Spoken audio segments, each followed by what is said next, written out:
Si toutes les caméras suivaient les gestes bénévoles et altruistes de Georges Laraque, nous manquerions de caméraman.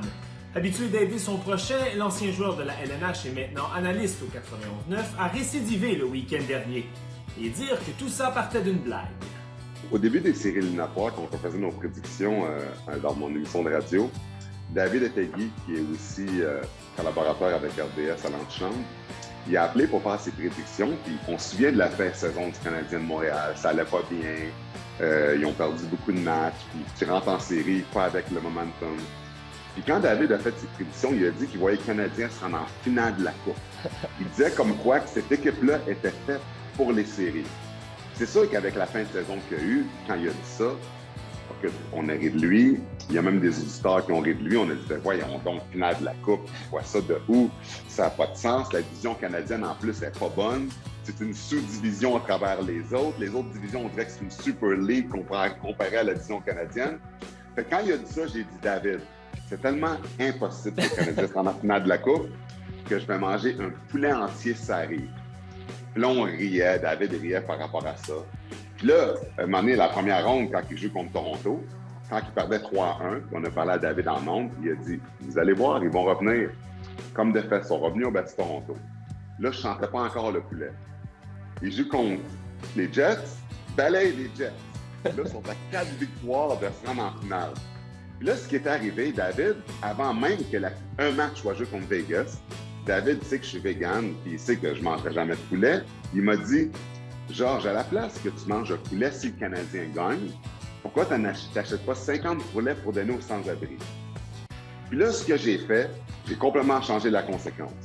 Quand tu es vegan, tu ne veux pas non seulement manger de poulet, mais tu ne veux pas non plus en acheter. Puis moi, j'ai dit « Gagne ou perd », parce qu'on ne savait pas que le Canadien allait battre Vegas.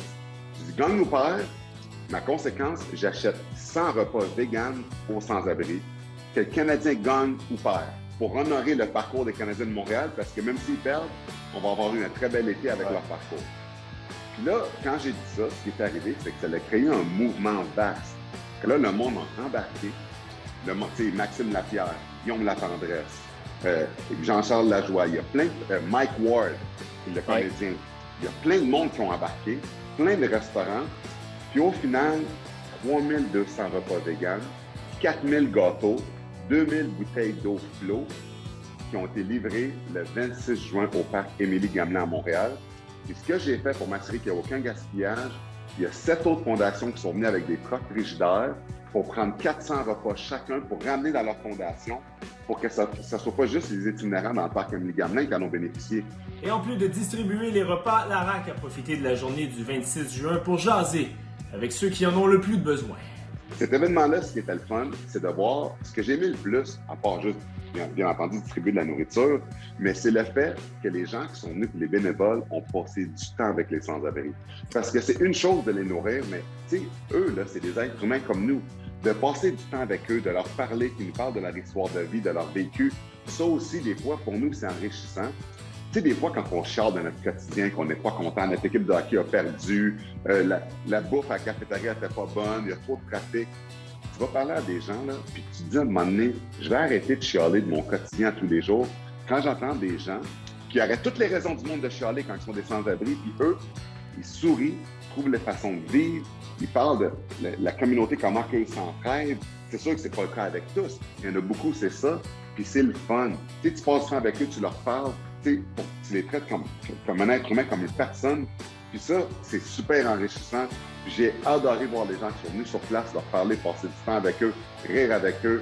C'était vraiment le fun de voir ça. Et si Montréal revit au rythme des succès du Canadien, il y en a pour qui un bel arrêt de Carey Price ne leur donnera pas soudainement 3 repas par jour.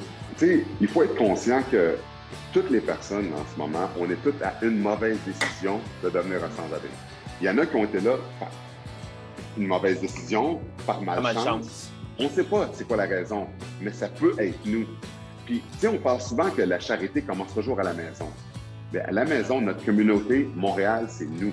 Les sans-abri, c'est nous. Donc, aidons nos prochains, nous, les gens autour de nous, parce que, tu sais, veux pas, tôt ou tard, ça peut être un de nos amis qui va être affecté, quelqu'un qu'on connaît, une connaissance. Puis, Puis c'est vrai que le Canadien de Montréal, c'est exceptionnel ce qui se passe à Montréal.